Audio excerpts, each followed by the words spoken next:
you're talking about one of the best riders of a generation on one of the biggest budget teams, and he's still saying the radios are garbage. Tubeless is 100% that is the standard these days. It is so funny. I mean, if you give me the bike that I turned pro on and told me races today, I'm like, how? You know, these like, you know, they're like an old school. These days, are old school, but it's just like 23 mil. Like you sew up tires that are glued to the rim. You know, like rim brakes, and you're just like, how do we go downhill on these things? It's insane. We talked about even before how if he's going to win the Giro and double up and try to win the Tour, he's got to pick his moments. He's got to use his energy wisely. And then we're stage 3. It's a sprint stage, and we have a little bump in the final before the finish, and he's launching a move. He's going off the front. So yeah, what is going on with this guy? Welcome back to this week's edition of Beyond the Podium. I'm Brent Bookwalter, and I'm here with special guest today, American rider Lawson Craddock is going to join us. Really excited to get the chance to check in with Lawson. The big news of the week right now, what's happening now is the Giro d'Italia, this year's Giro. We're 3 stages in, and it's already been bonkers from my point of view. We got the favorite, Tadej Pogacar, clearly the favorite. Everyone's calling it his race to lose. He's an automatic winner.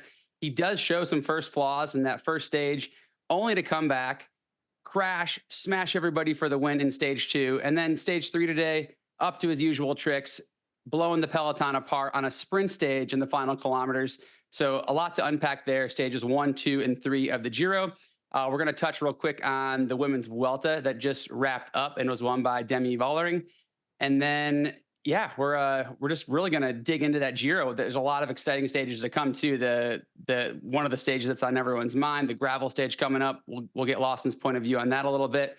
But before we get too into the Giro and what just happened and what's to come, Lawson, thanks so much for joining us today. Really good to check in with you. I haven't seen you, I think, since probably about a year ago when I was in Girona and packing up. So I know a lot's happened since then. Tell us about where you're at and how you're doing, how the season's going so far. Yeah, no, thanks for having me. But no, I'm still in the same spot, still in Girona, still living the dream out here. But yeah, it's been, to be honest, it's been a bit of a tricky season for us. We've had quite a bit going on, and personally, I'm dealing with like injuries nonstop and a bit of illness here and there. But at the end of the day, we've got a great life here in Girona. Family's here with me, two beautiful children, except for when they're on their witching hour, which gets a bit heinous. But yeah, we're having a lot of fun here. Girona's same old Girona, and it's crazy. We're already in May, so the season once it kicks off, it does not stop. It's just been like being thrown into a dishwasher, just thrown around and then coming out the other side. But here we are. Yeah, here we are. Well, you're very far from an old gray veteran. You are a veteran, but when I think of you, when I think of you, I just still think of you as this young kid, because I think you're 8 years younger than me, and you sort of blew onto the American scene and were, kicking us around, guys who were, 5, 10, 15 years older than you. So yeah, I think you're 32 years old. Correct me if I'm wrong, but you've been at this a long time. You've done all the grand tours. You've seen the sport change a lot. You become a father, which, like you just said, full of respect, man. I mean, I did 2 years of my career as a father, and here you are, much deeper in it than that. So yeah, I think it's really, it's important to point that out to fans, like the longevity that you've had and the commitment that I know you and your family have made to making a career and making a life over there in Girona. I think I saw that firsthand. Our kids were in the same nursery school and preschool for a couple of years. And it's a special place and a special opportunity to have, but man, it is tough. It's a toll on the family. Like you said, the body takes its hits. What are the injuries you mentioned? I know you said you've had a few injuries and illnesses. Are you working through any of that now? And what's up next for you? Yeah. Well, first of all, it's funny you said that. You still see me as a young kid, because I see you as the old guy that I first moved to Girona and met. So you're still that in my eyes. So at least we have that going for each other. No, it is really funny. I moved here 11 years ago in 2014, and man, I mean, first of all, Girona has changed a lot. I've also changed a lot. You know, we all have, and it's been an incredible journey. I'm very fortunate to be here. You know, the Spain is a fantastic place to raise your kids, and it's a unique opportunity that I don't know what other career in life would give you a chance to do something like this. Our kids are getting able to grow up in a different culture. They're getting to see how people, you know, different people live different lives and how they function so, yeah, differently than what they would have been exposed to back in the States. So it is very special. Yeah, my wife, I feel like, is doing such a good job raising the kids. I'm the guy that just comes in and out. You know, we joke around that, you know, I'm just like the guy, Greg, that just pops in and pops out, you know, and tries to reprimand the kids and has no respect around the house. But it's a lot of fun. Are you the bad cop or the good cop? Man, I don't know. It's one of those things where, as you know, as a parent, you got to take it as it comes, you know. And so, like, it really, whoever cracks first, you know, whichever parent just like loses their cool first is just like, okay, bad cop. And then, you know, the other person's sitting over there like, oh, thank God, finally, I'm the one that gets the hugs at the end of the day. So, but no, our kids are really good. They go to a fantastic school here, 9 to 5, Monday through Friday, and you know, that actually gives us a really good chance that we actually miss them on a daily basis while they're there. So, but yeah, we have a good thing going. Really happy here, and enjoying it. But as far as yeah, the season and injuries, I somehow, this is how I feel. Now I know I'm getting old. I just blew my back out one day. I didn't do anything special. Didn't crash. Didn't do anything. Just like literally just got off the couch and I was like, oh man, tweak something. And it's the kids, man. Man, it's gotta be. I just constantly just lift. Like picking up, right? You know, you see those videos of like how to like deadlift, and you know, and like how you should, you know, lift with your legs, not with your back, and that just goes out the window when there's a child on the ground. You're just like fully bent over, just like straight up, and you're like, oh boy, that was bad. But yeah, it's just coming with the dad bod, you know, it's just back pain. But yeah, I've been dealing, with kind of a back pain since after Tirreno, and then we try to get to a point where I could race, and then after Catalunya, it just got so bad, and then got pulled out of Pevosco, which was a bummer, because it's one of my all-time favorite races to do. And then we're like, okay, let's give it time to heal until the Ardennes. And then Ardennes, actually, I was like, okay, sweet, I can race. And Amps was going really well. And then it crashed twice and fractured a rib. And that kind of just took the wind right out of my sails. So I tried to push through in Flesh alone. And at that point, we didn't even realize that the rib was fractured. It was just dealing with a bit of pain. And then Flesh was just like I don't know, it was like just like an apocalypse. It just like hit us in the middle of Peloton. And I'm going to just sit here and say that the rib was the only reason why I pulled out. It wasn't the fact that it dropped to about 35 degrees and freezing rain and hail and snow. That looked horrific. I mean, I would have pushed through that, you know, it's just the rib, you know, it's only the rib. And so, yeah, pulled out a Flesh, got an MRI the next day, and lo and behold, yeah, fractured rib. So it's been another thing to deal with, but yeah, we're doing our best to, you know, keep our chin up. And yeah, all honesty, it hasn't been the easiest of times, but you know, you still can't complain with the life that we have. Yeah. Dude, I mean, you guys are nuts. I did the same thing, but now being a couple of years removed from it, it's nuts. Like you're out there racing in the snow and the sleet with a broken rib. That's a little bit of pain. You don't even know what you're dealing with. I remember the team doctors being like, yeah, we'll wait for the scan on that and just see how you pull up. And I would like to see you in the director's. I would like to see you in a director's car, because yeah, when we got done after that race, we had 0 finishers. It wasn't like, oh, that was nuts. You guys are nuts. It was like, guys, why did we finish? Yeah, what's wrong with you? Yeah, you should be a director, Brent. I don't know. Yeah, right? That's a good point, though. It's unrelenting. Yeah, the pressure to perform, I remember, is constant, and yeah, it's unrelenting. But it's good to see you smiling about it. And there's a lot of season left, as we like to say. I think if you told me right, I believe you're heading to national championships, and I know all the American fans are wondering. Then they'll be psyched to see you back in the U.S. racing for the Stars and Stripes, which you've won twice in the time trial. Tell us about your thoughts for nationals, and then are you going to be at the tour come July? Yeah, no, I head back on Thursday for nationals. I'm really stoked about it. I haven't had a Dr. Pepper or Reese's Peanut Butter Cup in 5 months now, so been through some serious withdrawals. But yeah, no, I'm really stoked. You know, we don't get the chance to race in the States very often.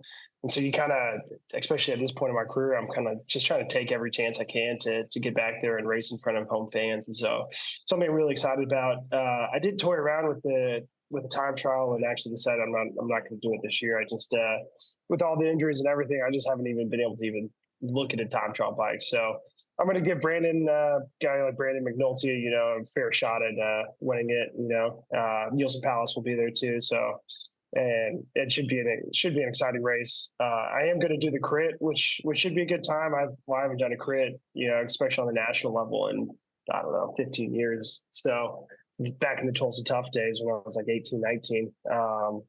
But doing the crit in the road race, you are still young, man. You are still young. If you're doing a crit, you've been at this how long, and you're going to go back to the U.S. and jump in a crit. I love it though. Right? It's full circle, why and not? it's a different inspiration than being so calculated for the TT. So I like that you're channeling your the old school youth that got you started on this path. Right? Yeah, I just need to be slamming like beta alanine and just like be in the gym. That's what I need to be doing for the crit. You know, let's be honest. I think crit, you know, national champion jersey is just as valuable. You know, but really, I just want to be part of the crit drama, crit beef. You know, I want to stoke the fire, stir the pot a little bit. So that's a whole other show. We'll get you back on after the your assault at nationals, including the crit after, to wrap on that. Yeah. So I know you've raced the Giro. The Giro is going on right now. I imagine you've got a whole horde of memories from the Giro, as do I. I think some of my most brutal, disgusting days on the bike were probably at the Giro, and some of the best days of my career were also there.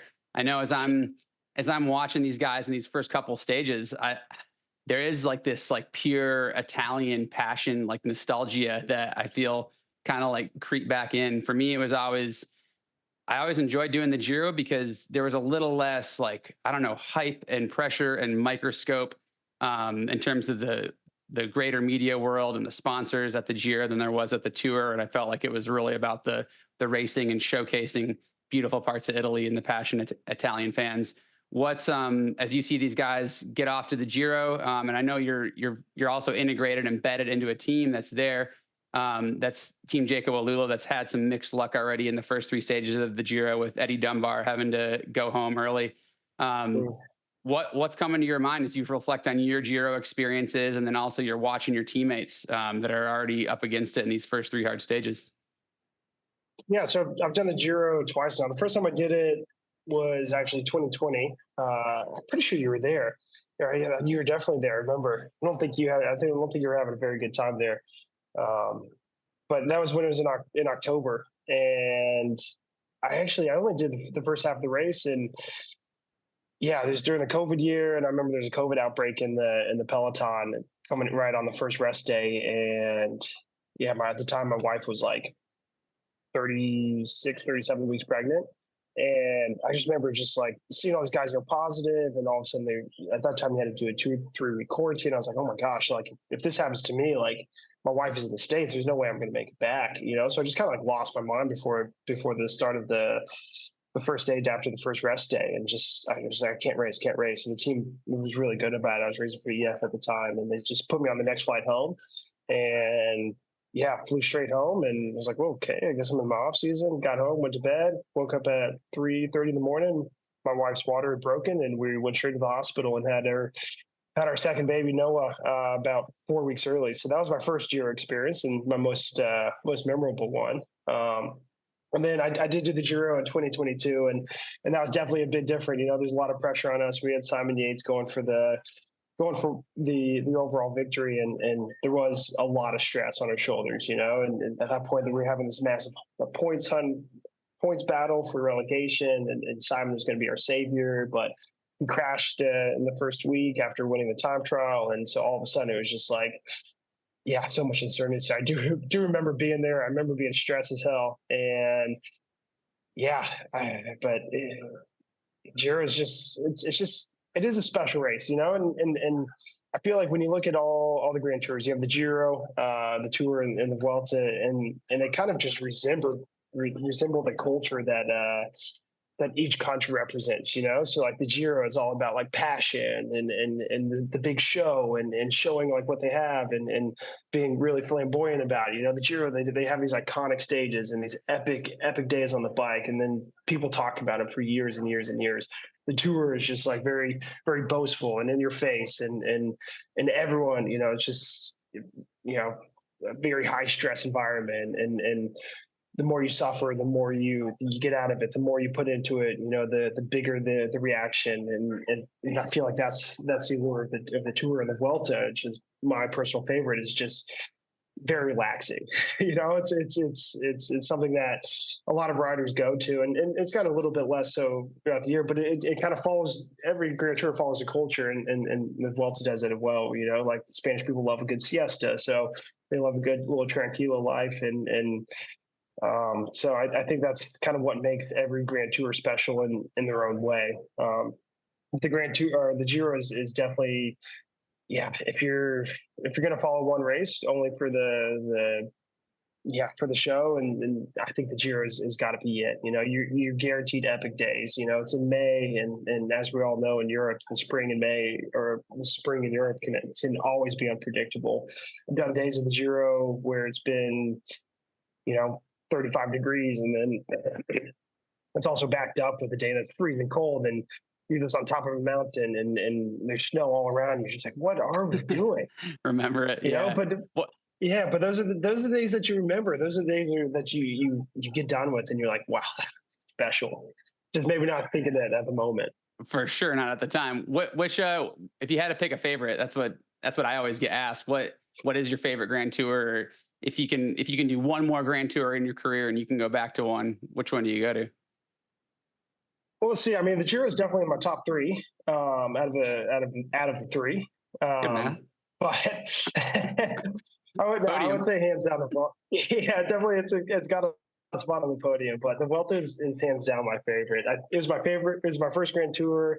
It's the one I've done most times, and you know, they all have their kind of specialties to them. But the Vuelta is one I get really excited about doing. You know, when it's on my calendar every year. So. I hear it. Yeah, I think, God, man, listening to you go down memory lane on the Giro, that 2020 year, I crashed on my radio. I broke some ribs, had this same sort of fate play out that you had at Flesh Malone, where they were like, we won't x-ray that for a couple of days and let's see how he does. And I suffered, suffered. And then they finally give me an x-ray, and they're like, oh, you can't race. You got to go home. But at the same time that everything was blowing apart with COVID positive. So I went back to Girona. I was quarantined because of the COVID positive in my team. But I also had a broken back. So yeah, living the high life. PTSD. Yeah, like when you say it like that, like what are we doing? You know, but it is incredible. There's one thing about Grand Tours, there's always a good story that comes out of it, and you're there with 7 teammates, and all the staff too. But everyone comes together, and no matter what, you bond over those 3 months, or sorry, 3 weeks, 3 or 4 weeks that you're on the road with each other, and you always come out with good stories. So that's one of my favorite parts about the sport, easily. Yeah, the stories are unforgettable. It's fun to rap and banter because they just sort of like rise to the top. So if we're going to talk storylines of this year's Giro, I think everyone is Tadej Pogacar. I mean, people are talking about he's won the race, you know, before they even set off. Dangerous game. That is a dangerous game. And interestingly enough, that first stage, he was definitely game on going for it. He had that victory circled and bullseyed on his target, but he was denied. And we rarely see him, you know, full sprint going to the line and be denied. So yeah, talk to us, Lawson, about how the other GC contenders feel. Talk about how the other teams feel. I thought it was really awesome to see the first couple of days. The other teams, they respect him, and I think they would agree in that he is the outright favorite, but they are not backing down. You see Ineos there, they beat him on stage one, and then I even loved yesterday, Pogacar goes, Ben O'Connor is on his wheel like, oh yeah, you're not getting away from me. Like I'm coming after you. And as we know, it didn't work out for you, but I love that. I love that when the Peloton sees him go, they're not just like, oh, like he's gone. They're actually racing. So what's your take from being inside the Peloton there? Yeah, it's an interesting time within the peloton because it almost feels like there's always two races going around on at the same time, and we have these epic superstars of the sport that are just, let's be honest, they're just a step above everyone else. And whenever they show up whenever on the start line, you're just like, okay, well, they're just going to win, unless something catastrophic happens. Of course, like bad luck can happen, but it's just like, okay, well, I guess we're just racing for second. And we've seen that with Pogacar all year. We saw with Van der Poel all year in the classics. And yeah, so it is a bit of a strange time. And I don't know. It is tough. Yeah. That being said, we've also seen, David slay the Goliath. I think you look at Israel on first day of Volta Catalunya this year, when the finishes in St. Fleu, they figured it out. They kind of tag team them. They let his team burn through all their guys, and then they just threw numbers at him. So the only way, I think, if you try to get into a pissing match with him, you're going to lose 100% of the time. The only way to do it is actually just to make it a tactical battle where he's gonna have to choose and wait to make his moment. The only thing about the Giro is that it always seems to have, the profile, the course there, it always just seems to have such hard, epic stages where, it's just going to be a Less a tactical battle on to the finish. Yeah. So I think that's why a lot of people are like, oh yeah, Pogacar is just going to wrap this up already. And you've seen it already. He's already won the second stage. He's already in pink, and like, oh, he's just going to hold it all the way to the finish. But you never know what can happen. He did go all in for stage one. It's very unpredictable, and you mentioned that they went all in already a couple of times, and some people there's been some critiques or questions if UAE even has a true A team there to back him. And yeah, but that's such bull, like you've done a first stage of a Grand Tour, how different do you feel on stage one than you do on stage 10? People just don't understand like the dynamics of actually racing Grand Tour. It's been something like for me my entire career. I can't figure out how to be good on day one, and I'm so bad. I'm one of the worst guys in the race, and then halfway through the race, your body gets to the rhythm a bit. Yeah, and things change. We always say it's better have good legs on stage 20 than it is stage one. So I think this whole UAE doesn't have a good team. I think it's just such BS. I think they're getting in the swing of things. They have such engines and motors and fantastic climbers, and they don't even have a bad team or a bad rider on their entire roster. How are they going to send a bad team to the Giro? Yeah, whether it's A, B, C, Z, whatever team it is, you right? pick 7 guys to support him out of that squad, and it's very stacked, and it's inspiring too to have someone that has a high probability to win a Grand Tour. And you mentioned that in your Giro history, towing the line with a guy like Simon Yates, who was really on track to be a contender and a winner that year. That's inspiring and motivating, and I think it bolsters a team and empowers them in a way and gives them some swagger that, it's sort of a little bit of a knock and sort of pushes the other teams down before they can even get up to challenge them. Yeah. And so, it is. Yeah, it'll be an exciting Grand Tour to watch for sure. I think exactly like you said, UAE's got their C team is better than a lot of A teams on other teams. So I think they'll be fine. But I will say you can never count yourself. You never win a race before it's done, and you can't lose a race before it's finished either. So I think teams just have to focus on like, look, we just have to race our own race. And I think that's a trap the peloton is slowly fell into over the last couple of years. When Pogacar's there or Jumbo's, dominating a tour, we just let Jumbo do their team. We let UAE do their thing. We let UAE do their thing. And then, hopefully we still have guys left, instead of saying like, okay, how can we actually get the best possible result today? And I think it's something that, I don't know, hopefully we go back to the future, but I think it's kind of, I'm not going to say it's ruining the sport, but it's definitely taking a little bit out of the fun out of watching it when you see these races over kind of second to kick off with 60K to go. So we'll see. I mean, one thing about Grand Tours, Stage one was a good start for that, though. I mean, Navarez was stage one. Looking at it from a racer's point of view, was that Navarez and his Ineos team being phenomenal, rising to the occasion on the day, or was that a chink in Tadej's armor and a little bit of a falter from him and his team? Yeah, I mean, I think both. I think both, to be honest. I think Navarez is, man, he's done.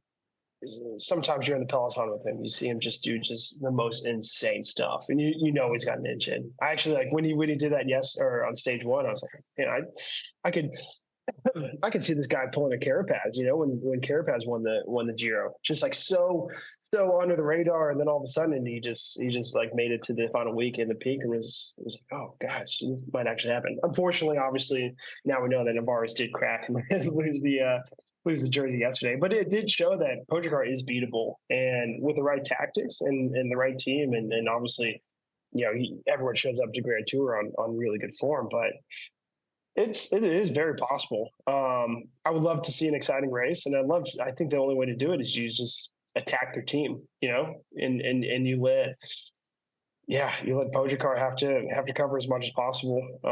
And I think it is going to be tough. You know, a lot of teams that came in with maybe 2 or 3 leaders have already lost 1 or 2, you know, to losing time and whatnot. So that maybe limits the tactics a little bit, but yeah, we'll see. We'll see how it progresses, but it's definitely shaping up to, you know, the first couple of days have been anything but predictable. So I think it shapes up shaping up to be a good one. Just as those race organizers did by design. Yeah, they're sitting there. Whoa, it's perfect already. They got the champ, the favorite in pink.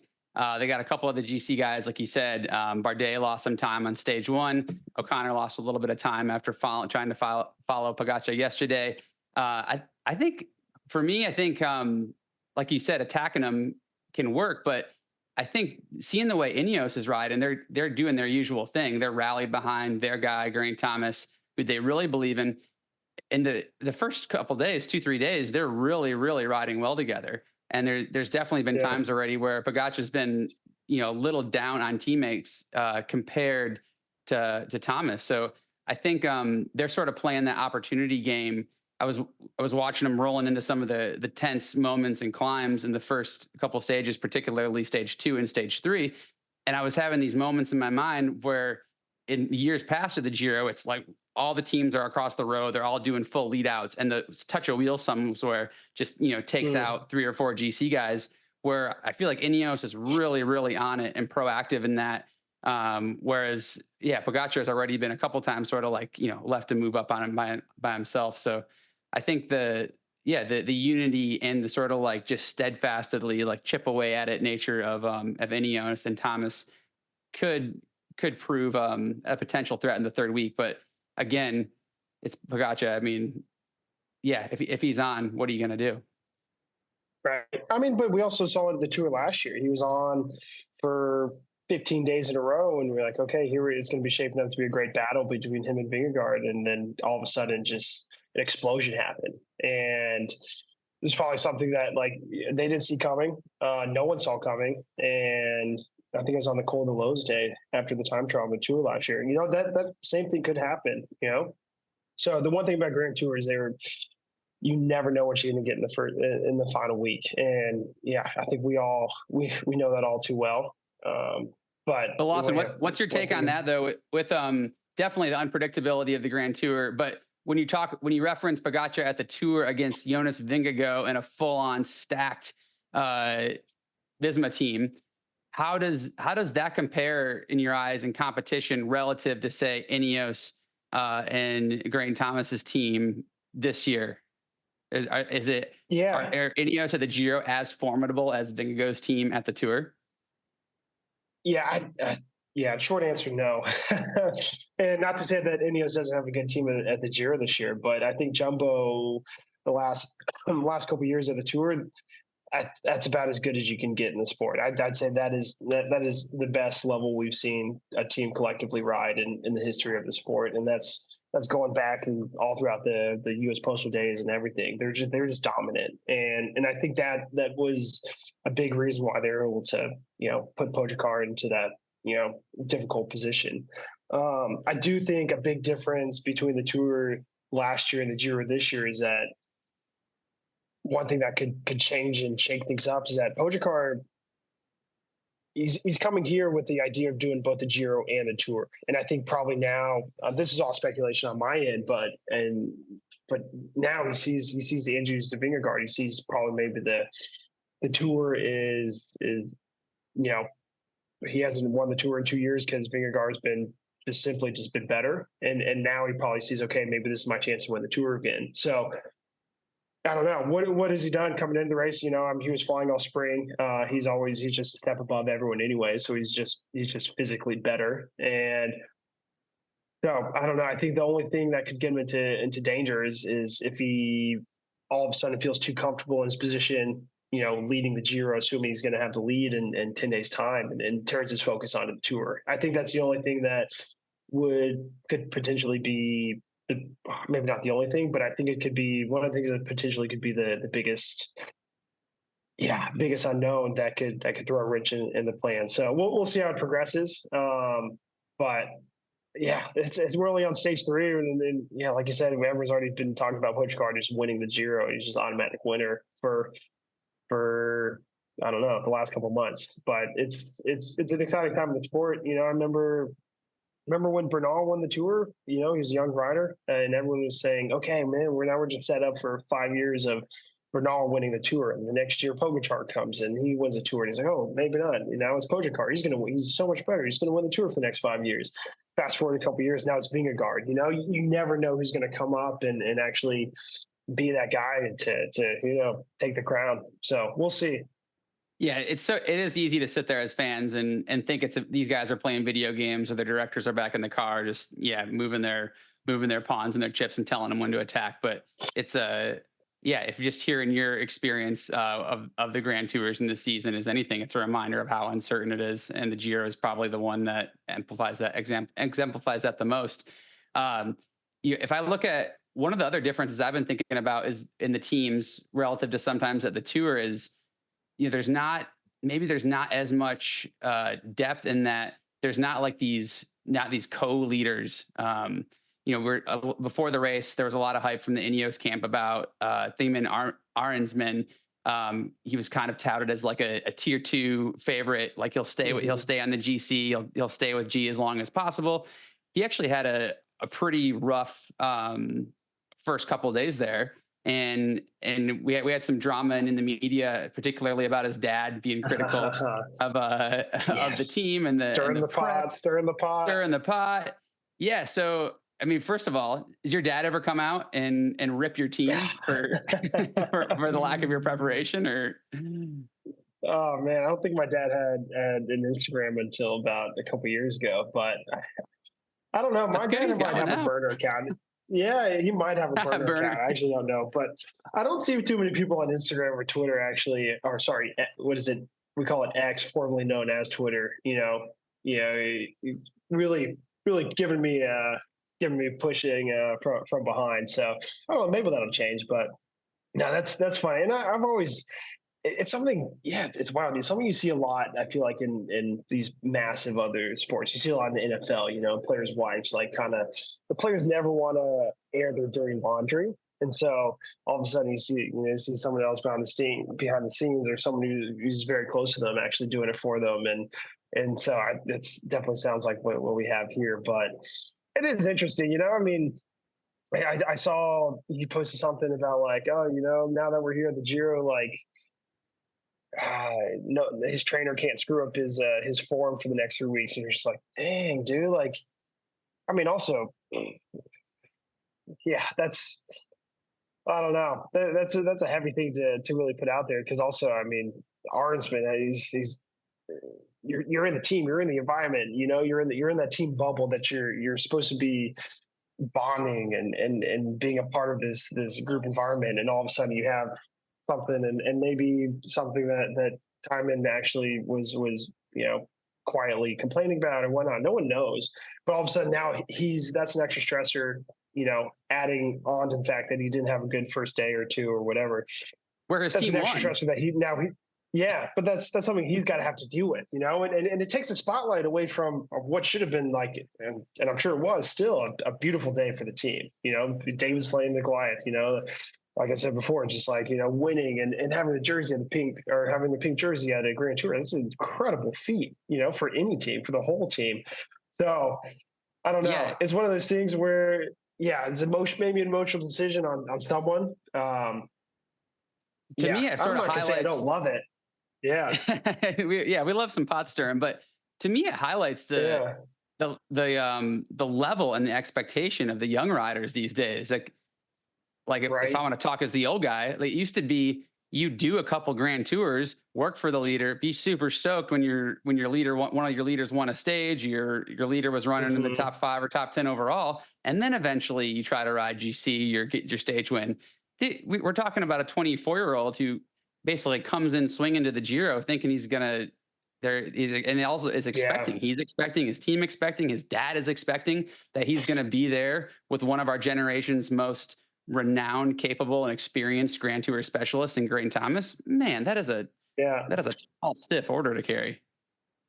Yeah. Yeah. No, I think you hit it right on the head right there. But I mean, young riders are different. They're a different breed now, and and like you do have to evolve with with the sport. And if you don't, you're just gonna be spit right out. But yeah, it is so different these days. And it's not like these young riders have unrealistic expectations, because they do come out and kind of just slay it.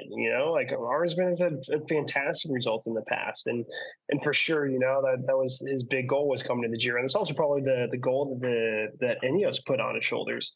And to see it kind of falter so quickly, that's something that maybe that's when you see maybe the biggest difference between young riders and older riders. It's just yeah, when to take it on the chin and move on and make the best out of it, and then maybe when not to say something. But like I said, like I'm all about it. Let's get some more.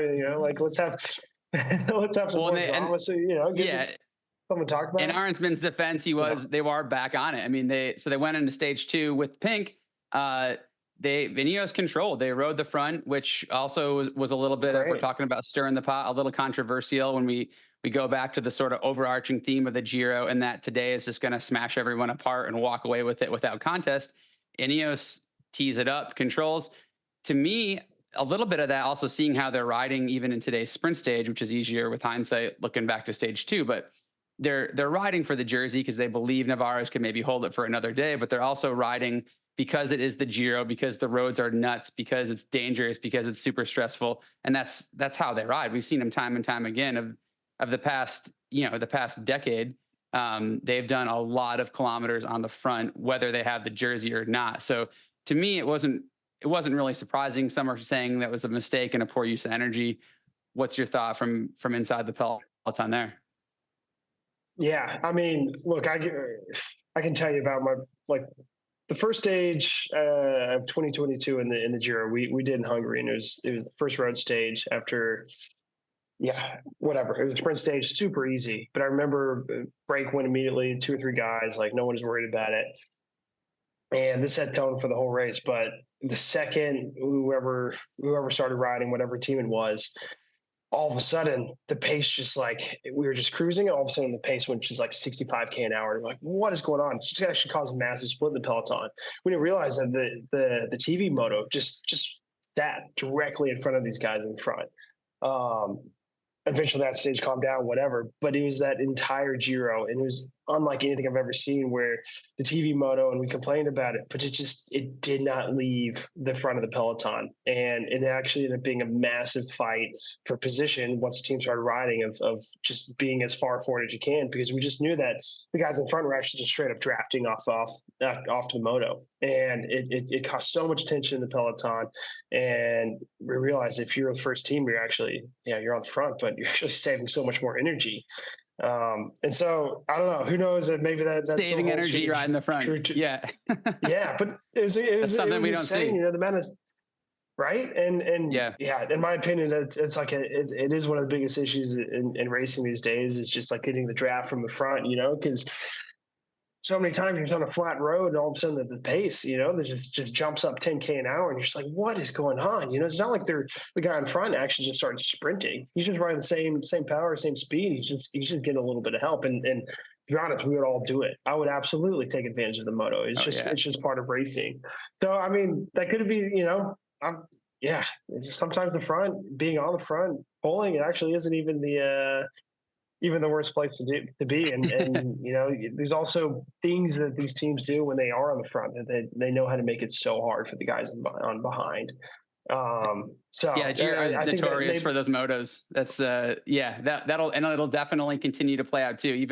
Even the days where the breakaway is going to go away and go for the win, and the peloton's like, we got to save ourselves. I remember basically the race organizer being like, you guys are getting way behind now. The break's going to win. They have 15 minutes. You got to speed up and only have 5 at the finish just so we can get you on TV. And sure enough, you'll see those wild card teams that the organization selected saying, hey, if you ever want to get brought back to the Giro, you're going to ramp it up to 45, 50K an hour now.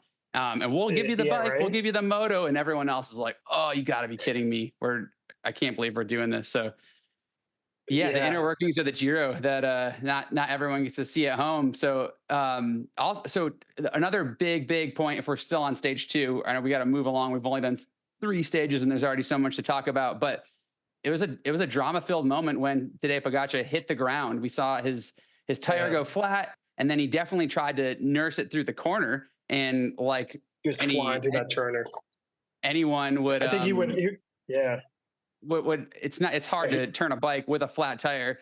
But one of the things that is brought to mind when we're looking at these close-up pictures, it's hard to see in these ones, but almost all these guys these days, all you guys are now riding tubeless tires. I remember when all the Giros I ever did, we were always on tubular old sew-up tires that are glued to the rim. So when you do flat, you actually do have something that is a little bit stable to at least get you slowed down, nurse it through a corner. We saw from I believe it was Affini, his tire blew off earlier in the race. The rear wheel, that was another tubeless tire explosion. And then Pogacar's tire yesterday, it was flat before he went through that corner. Who knows if he would have held it up, but. So tubeless is the standard in the peloton these days, and how does it feel knowing that when you do flat, that tire is a noodle? It's not held down to that rim by anything. Oh, that tire is flat for sure. No, I mean, tubeless is 100% that is a standard these days. It is so funny. I mean, if you give me the bike that I turned pro on and told me races today, I'm like, how? These like, they're like in old school these days are old school, but it's just like 23 mil, like sew up tires that are glued to the rim, like rim brakes, and you're just like, how do we go downhill on these things? It's insane.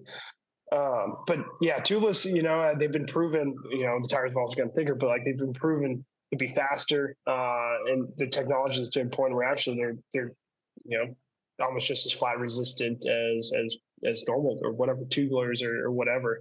So there are a lot of benefits to tubeless, that's for sure.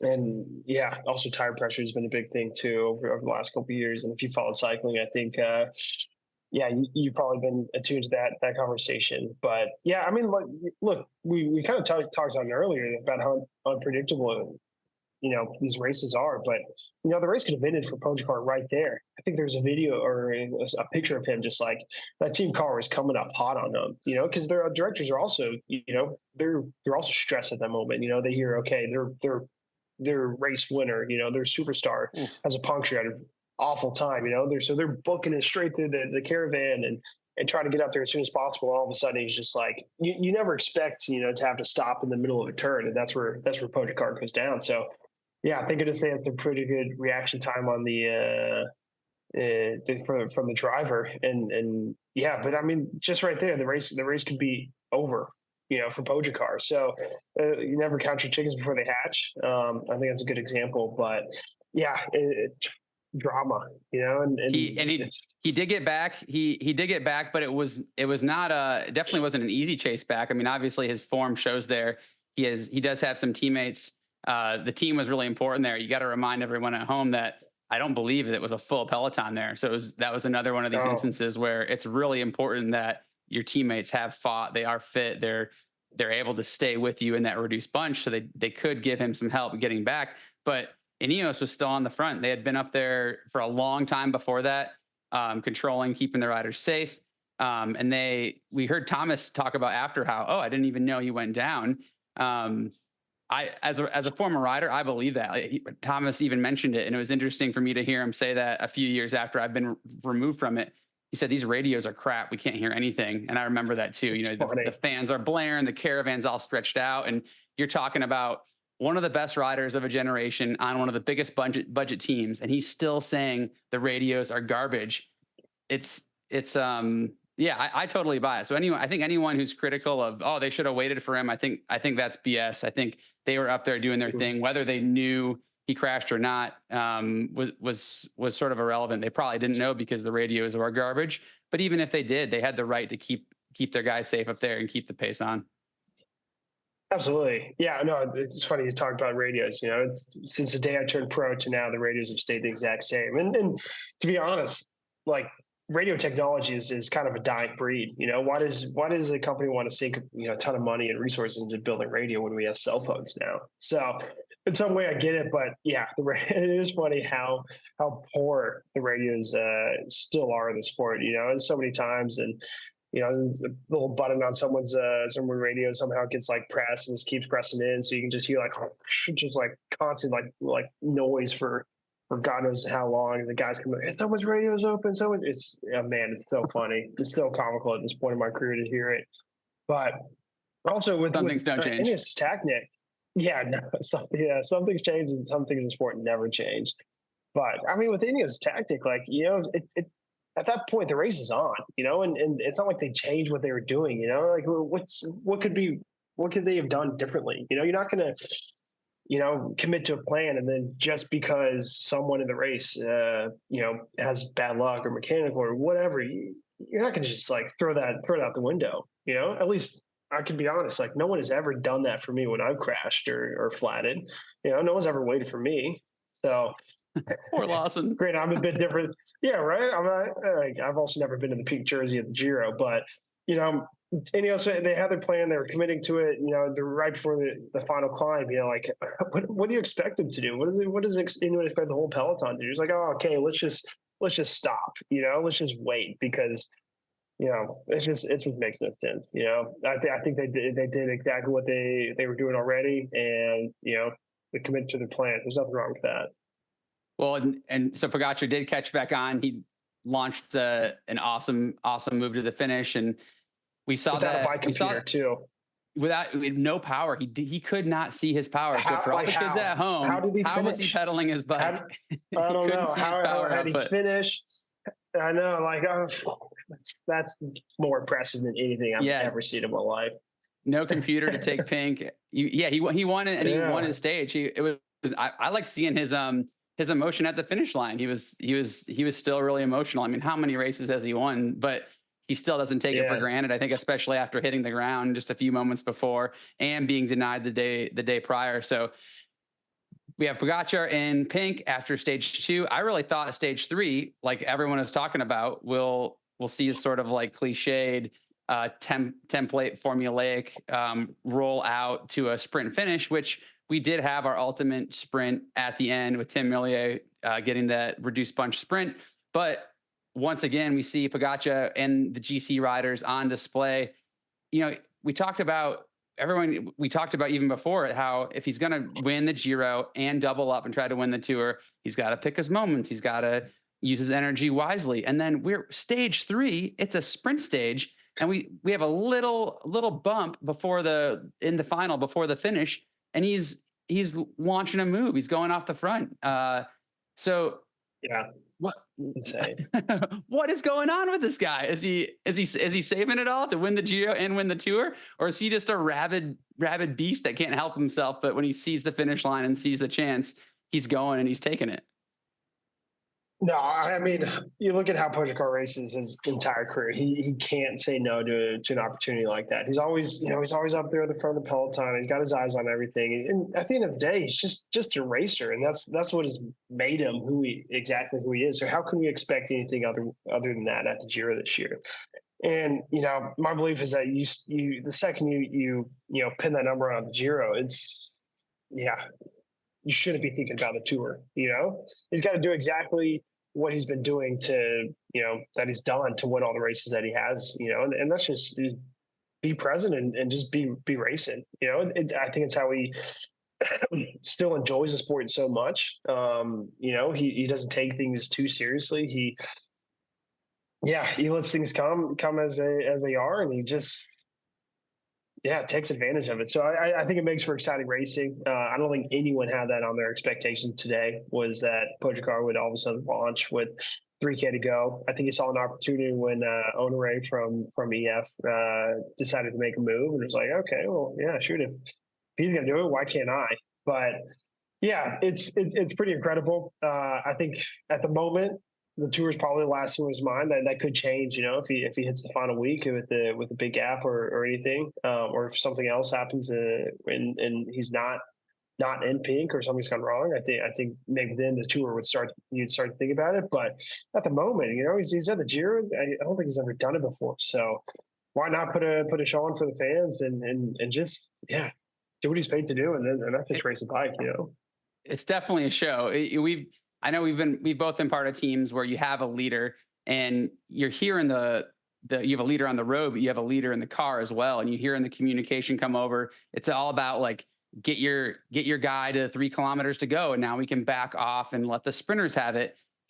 Is there any sense of the directors at UAE saying, whoa, like crafty move here, man, but like, let's rein it in and like, let's just stay focused on that 3 kilometers and let the sprinters come through then? Are we going to keep seeing Pogacar attack the sprinters in the remaining bunch sprints? I can't imagine it'll happen. Yeah, it all depends on how that finish is actually, laid out. I think today was a perfect opportunity that, and the way it was raced, it kind of happened organically. And for sure, I reckon the directors got on the bus. They're like, hey, that was pretty cool, but like, only stage 3 is 21 of these things, But I will say, as a teammate, seeing your leader do that, that's going to inspire more confidence than anything else. Be like, okay, this guy's he's in it. He wants to race and he wants to win. So maybe it wasn't the best thing for saving energy, all of like a 90-second effort today. But those guys his teammates are going to come back in tomorrow and the next day that there is a real chance to win and be like, okay, we know if we play our cards right and we do our job exactly how we're supposed to, we will win the stage. So I think that's probably going to be one of the biggest takes from that UAE gets out of today. Is it just inspires confidence in everyone. Yeah, definitely in the driver's seat, but yeah, the bulk of the challenge at the Giro still to come. I was talking to I checked in with TJ Van Garderen, who is sometimes with us on Beyond the Podium. He's over at the Giro in the EF car, and I actually talked to him today during the race. He was he was sort of like complaining about how it was such a snoozer and it was one of these sprint stages and he's going to be back there bored, and he said, let's get up Beyond the Podium going now. I got nothing to do. And then, it's like you said, it's the Giro. Yeah. Something happened. He's like, oh, not boring anymore. Got to go. He just hangs it up. But he was pointing out everyone sort of got their eyes fixated on this stage that has the gravel sectors, stage 6 coming up. And it's a heavy duty like stage 6, 7, 8, 9 as they go into the first rest day. So hopefully for all the racers' sake, we have some exciting racing, but no drama as we bridge to those races. I think we're going to see the sprinters on show again. Tim Merlier today with that really, really fast kick, showing once again that maybe he's not an iconic sprinter of a generation like some of these guys, but he undoubtedly is one of, if not the fastest guy and a winner. He's a gamer. He knows how to put together that win and time his sprint. So yeah, this is a stacked field of sprinters at the Giro too. I know your team has Caleb Ewan there. He looked like he was a little out of the mix today, but I know he's motivated. He talked about how this is sort of a crux Giro for his career and turning it around. Do you have any insight from the Caleb train and how they're going to approach these coming sprints? Yeah, I think the team has a lot of belief in Caleb, and rightfully so. He's been at the top of the game for quite a while now, and I think his last couple of years, I think probably haven't gone exactly the way he's wanted to. But a lot of times, change of scenery. He's back to the team he started with, and it's a big motivator to actually a lot of people like, oh, you want to you want to prove everyone else wrong, say like that, when everyone's saying, oh no, he's lost a step or whatever. But at the end of the day, as an athlete, all you want to do is actually just prove yourself right. The fact that like, okay, no, I am one of the best in the world, and I can do this, and I can win these races on the world's biggest stage. And I think that's Caleb's mentality coming into the Giro. But yeah, I mean, the team definitely he's got Max Walscheid and Luka Mezgec as his leadout guys, and yeah, they've given him the best leadout train I think the team has to give him a chance of success. I think today probably with the uphill kick, where and the way it was raced too, might have been a little bit too much for not only Caleb, for a lot of sprinters. But I think the thing about the Giro this year and why there's so many sprinters that actually win is that there are a ton of opportunities. I think there is. I was talking to Luke Lamperti, who's there for Quickstep, and played a big role in Merlier's win today. But I think I was talking to him before he left, and he said there's 7 or 8 stages that should win in sprints. So. And then I said something about like 14 stages that are good for Coach. But right. They're all good for him. I mean, even today was. Yeah, right. Yeah, I mean, 21 stages is good for him. So, but he's only batting 33% so far. But we'll see. But you mentioned Lamperti, which is which kind of highlights the American presence at the Giro. That's a whole other show, but there's a strong American presence there today. Stage 3, when we saw that that split sort of go the counter after the intermediate sprint, Lamperti was in there, and for a minute I was actually thinking like. They've got a gap. Some teams are riding, and like Luke is fast. Like this is sweet. Yeah. So I was psyched to see. I mean, he's young, one of the most. He's already extremely accomplished, but he's also really exciting in terms of what he's capable of. A real versatile rider. What else are you looking to see from the other Americans at the Giro as we go forward the rest of this race? Yeah, I mean, it's a very exciting time to be a fan of American cycling. With the Giro going on, I think you have multiple guys that could potentially have a lot of success. I think Kevin Vermark is one of the most talented up and coming Americans at the moment. I think he showed the classics. He's obviously going well, and he's put the right training and focus into the Giro and made it a big goal of his. So I'm excited to watch him race. He likes to race really aggressively. So as we get into the second half of the race, I really hope that he can do something to pick up a stage.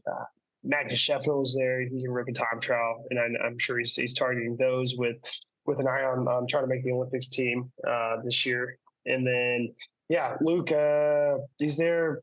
Helping Merlier out. Obviously, he's done a good job today. Larry Warbass is always at the Giro, and he's always so consistent, so strong, and so great for his team. And man, I feel like I could go all, you talk all day about the Americans that we have at the moment. But at the end of the day, it is incredible to see these guys we're finally getting our way back to the front of the sport. And Americans do professional sports better than anyone else in the world, and for whatever reason, in the last couple of years, cycling hasn't really been something that we're that great at, and all of a sudden, in the last couple of years, we're picking back up. And so I'm really excited to still be racing with a lot of these guys, and getting to know them, and seeing them on and off the bike is really special. And watching you mentioned it's pretty cool. You mentioned Olympics, Lawson, which is that's a whole other tangent we could go down, the fight and the hunt for those Olympic spots. You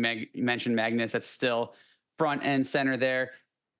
That as an American, it's a complicated situation. We don't have 5 guys, and it is a time when it's arguably one of the most stacked times for American riders just to get into that Olympic team. I'm actually not totally dialed in and cued in on the latest qualification procedure for the Olympics that's coming up later this summer. Do you know how the hunt for the U.S. men's team, the spots are evolving? Are you still in the mix there? I think obviously Matteo Jorgensen's front and center, Brandon McNulty, and Magnus. But how is that playing out amongst you guys? And talk a little bit just about the dynamic of, you guys are countrymen, you're trying to get on the Olympic team together, but it's a tricky situation when you're navigating amidst these trade team environments and trying to get your opportunities to show yourself and get selected. Right. I mean, first and foremost, we're all competitors too, and yeah, none of us would ever pass up a chance to take another one spot at the Olympics. And yeah, for sure, we're all friendly and can be friends. But Olympics is, I mean, we both know it.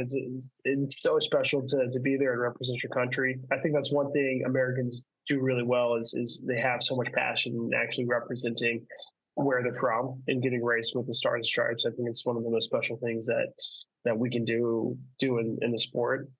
As far as the Olympics, yeah, battle for the spots, we have 3 spots in the road race, 2 spots in the time trial. But the way the Olympic rules are set up, if you do the time trial, you have to do the road race. So at the moment, we have Matteo is automatically qualified for a spot with his win at Dwar's Door, and so that really leaves it at 2 spots left. And I think at the moment, I think maybe winning a time trial at the Giro will qualify you, and then if you win the national championships time trial, that also qualifies you. So there's not really many opportunities to qualify. So we'll see whoever wins time trial nationals, they'll be going, and then so realistically that has 1 spot left, And so you're talking about McNulty, you're talking about Nielsen Palace, who have shown that they can have success in the world's biggest races. Sheffield, also same thing, he's a world-class time trial. He also is so good at Flanders. I think someone to watch out for more than anyone else is probably actually Riley Sheehan. He's Neo-Pro this year, and he's actually probably been one of the most impressive riders in the World Tour, in my opinion. He's stepped straight into it. From the start of the season, he's been an aggressor in a lot of big races. First time doing a monument, he was at Flanders. He was like 11th or something. That's insane. Just a couple weeks ago, or just a week ago, he was 3rd at a World Tour race, one-day race in Frankfurt. So I think Riley Sheehan has definitely rocketed his name right up that list. I'm really excited to watch how he races and keeps progressing. And yeah. Man, we'll see. Lawson, I know you're a proud American, as am I. We need to do a whole other show, the USA American Love Fest, and really just rap about all these guys, because it's a stacked field of US men's riders. So Olympics, that is long after the Giro, after the Tour, but everyone can watch that on NBC and Peacock, as everyone also could for last week's Vuelta Femenina that just wrapped up. The last thing we'll touch on in today's show, definitely not the least, but it's awesome to see the women front and center now with their version of the Vuelta. It's confusing to me when I think of Vuelta, like you said earlier, I think of end of season, September. So it's like Vuelta, April, May, what is going on? But that does not take away from the racing at all. It was action-packed racing going. If we're going to hype the Americans again, you got to mention Kristen Faulkner's storming rides, grabbed herself a stage win in a hugely powerful way, as she just ripped herself away from the peloton. They looked so close to getting her, but she held them off. And then, really the triumph of Demi Vollering, really with a super, super strong second half of the race. I think we saw her maybe missing a couple beats to her usual standard earlier in the season, but locks up her first Grand Tour of the year. And we hear her already talking about what else is to come. So Lawson, I don't know how much you watched the Vuelta. I do know you're on a team, Jaco Alula, that does also have a women's team. So can you talk to us a little bit about, seeing the same organization captain the women's team and the level that's there? And if you have any, experience or observation from the Americans as well. Yeah, I mean, first of all, if you're not watching it like women's cycling, or at least not following it, you're doing it wrong, because the races that they put on are they're so unpredictable. You have, surprise, what it seems like surprise winners all the time, and you have just really aggressive and unpredictable racing. So I think the women's peloton is in a great spot. I think they're all, I reckon the women actually are probably a bit more professional than a good majority of the men out here. But yeah, the Vuelta just finished. Demi's definitely the way she raced and being in the red jersey for the majority of it, but also having a strong team around her. There's just yeah, it's almost no chance that anyone could touch her, and she definitely proved that throughout the week. But yeah, I mean, I think you saw throughout the week. They split the race in the crosswinds and shoved a couple of GC contenders or their competitors right out the back, and so it just shows you how unpredictable these races are, and how much you have to be on your toes, constantly, even on the days that you may not think something will happen.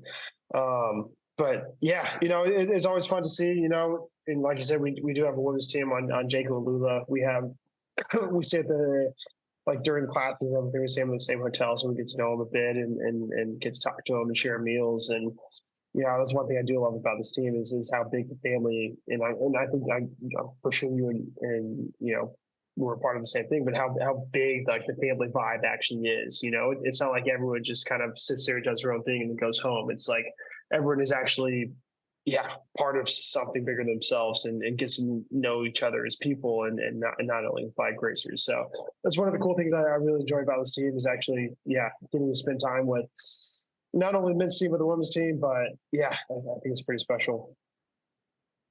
Yeah, no doubt. And I think, you summed it up as exciting, more exciting than ever. I remember a time in women's racing where it often long ago turn on the limited coverage they did have, and there was see a lot of like solo breakaways and a lot of just kind of like waiting to ramp up at the end. And now is anything but that. I mean, it's arguably a lot more exciting than a lot of the men's races a lot of days. And there's all the teams are getting deeper and deeper. The tactics play out.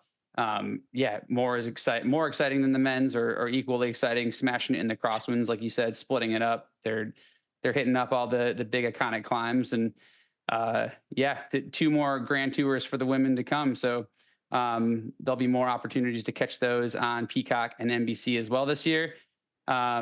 I think that's it, Lawson. You got anything else? We did a big Beyond the Podium show here today. It was a pleasure to have you, and a good chance to check in. I know I'll be staying in touch and following you at your next race, which I think is going to be nationals, and look forward to seeing what the season holds for you. Yeah, no, I appreciate that. I appreciate having me, and it was a good time. Yeah, my voice, I think I blew through my voice. I haven't talked this much in a while. It's late there, man, in Spain. You got to get to bed. Those kids are going to be up in I am shocked. 6 or 7 hours. It's you got to go. 9:20 at night. 9:20 at night. I'm just like, oh gosh. Normally, I'm already brushing my teeth. It's like we've definitely Pavloved ourselves into a special life. It's so funny. My wife walked out the other day, and she just some reason every night when she puts a kid in the bath, that's when she has her evening chocolate. And so she's just came out the other day. She's like, what am I missing? And it's just you get into these routines as parents, and you just follow them. And it's just whenever the kid's at home, you're just bam, bam, bam, bam, bam, and then finally we have time to relax. I really go to bed. Actually, my daughter's walked out three times during this, and wants to know what all the noise is. But yeah. Awesome. Well, we'll send you back to the family. Thanks so much for your time here. And for Beyond the Podium, it's been great. We'll catch you next time. All right. Appreciate it. Thanks, Brent. For all your cycling content year round, subscribe to NBC Sports YouTube page. We got it all.